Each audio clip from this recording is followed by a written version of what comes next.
ఆంధ్రప్రదేశ్ రాష్ట్రంలో జరిగిన భారీ అవినీతిపై ప్రధానమంత్రి శ్రీ నరేంద్ర మోదీ గారికి లేఖ రాశారు జనసేన అధ్యక్షులు శ్రీ పవన్ కళ్యాణ్ గారు. ఆంధ్రప్రదేశ్లో వైసీపీ ప్రభుత్వ హయాంలో గృహ నిర్మాణాల్లో జరిగిన అత్యంత భారీ అవినీతిపై దృష్టి సారించి వెంటనే సీబీఐతో విచారణ చేయించాలని గౌరవ ప్రధానమంత్రి నరేంద్ర మోదీని కోరుతూ పవన్ కళ్యాణ్ శనివారం లేఖ రాశారు.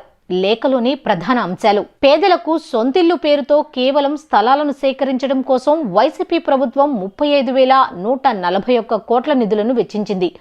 ఇందుకు సంబంధించి ఖర్చు చేసిన నిధుల్లో గోల్మాల్ జరిగింది. భారీగా నిధులు పక్కదారి పట్టాయి. పేదలకు సంబంధించి ఇళ్ల నిర్మాణ ప్రాజెక్టు వ్యయం 1,75,421 కోట్లు అయితే ప్రభుత్వం మాత్రం 91,503 కోట్లుగా చెబుతోంది. ఈ అంశంలో కూడా అనేక సందేహాలు ఉన్నాయి. ఇళ్ల విషయంలో ప్రభుత్వం పేదలను మోసం చేయడమే కాకుండా ప్రజాధనాన్ని పూర్తిగా దోపిడీ చేసినట్లుగా కనిపిస్తోంది. ఆంధ్రప్రదేశ్లో వైసీపీ ప్రభుత్వం వచ్చిన తరువాత పేదలందరికీ ఇళ్లు పథకం పేరుతో 30 లక్షల గృహాలు నిర్మిస్తామని చెప్పింది. మొదట చెప్పినట్లుగా 30 లక్షల గృహాలను నిర్మించకుండా కేవలం 17,005 జగనన్న లేఅవుట్లలో కేవలం 12,09,022 ఇళ్ల స్థలాలు మాత్రమే ఇచ్చారు. ఈ పథకం మొత్తంలో ప్రజలు ఎన్నుకున్న ప్రభుత్వం ప్రజాధనాన్ని భారీగా పక్కదారి పట్టించింది. పథకం పేరుతో వైసీపీ నాయకులు భారీగా లాభపడ్డారు. వైసీపీ ప్రభుత్వం తీసుకువచ్చిన పేదలందరికీ ఇళ్లు పథకంలో కేంద్ర ప్రభుత్వ గృహ స్కీంలను కలిపేసింది. PMAY, JJM, MGNREGP, SBM తదితర కేంద్ర పథకాల నిధులను ఇష్టానుసారం కలిపేసి ఆ నిధులను కూడా వైసీపీ పథకానికి వాడుకున్నారు. పేదలందరికీ ఇళ్లు పథకం నిర్వహణ ప్రక్రియలో వైసీపీ ప్రభుత్వం తేదీల వారీగా మే 29, 2021 30 లక్షల ఇళ్ల స్థలాలను పేదలకు అందిస్తామన్నారు. జూన్ 10, 2021 30.76 లక్షల ఇళ్ల స్థలాలను అందించేందుకు 68,381 ఎకరాల భూమిని సేకరించారు. 28.30 లక్షల ఇళ్లు నిర్మిస్తున్నట్లు చెప్పారు.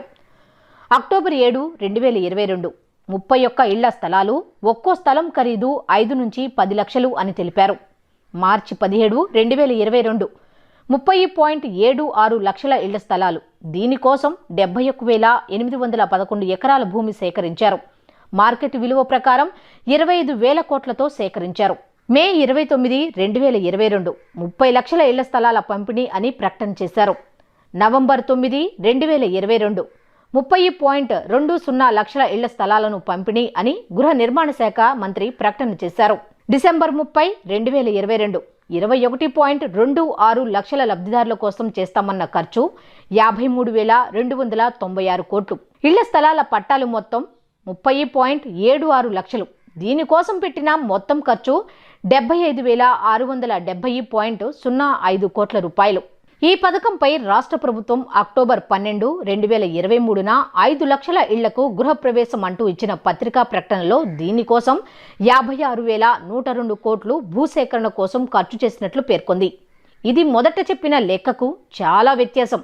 మొదట్లో కేవలం భూసేకరణ కోసం 35,151 కోట్లు ఖర్చు చేస్తున్నట్లు చెప్పిన లెక్కకు, పత్రికా ప్రకటనలో చెప్పిన లెక్కకు చాలా తేడా ఉంది. గృహ నిర్మాణం కోసం వైసీపీ ప్రభుత్వం గత 5 రాష్ట్ర బడ్జెట్లలో 23,106.85 కోట్ల మేర కేటాయించింది. అయితే దీనిలో వ్యయం చేసింది మాత్రం కేవలం 11,358.87 కోట్లు మాత్రమే. ఇదే సమయంలో కేంద్ర ప్రభుత్వం పీఎంఏవై పథకం ద్వారా రాష్ట్రానికి విడుదల చేసింది 14,366.08 కోట్ల రూపాయలు. ఈ మొత్తం పథకంలో ఉన్న అన్ని విషయాలను గమనించి ఈ పథకం అమలు తీరుపై సీబీఐతో పాటు ఈడీ విచారణ చేపడితే పేదల గృహ నిర్మాణ పథకంలో చోటు చేసుకున్న మరింత లోతైన అవినీతి బయటపడే అవకాశం ఉంది. వేల కోట్లు ప్రజాధనం ఏ విధంగా పక్కదారి పట్టిందో బయటపడుతుంది అంటూ పవన్ కళ్యాణ్ లేఖలో పేర్కొన్నారు.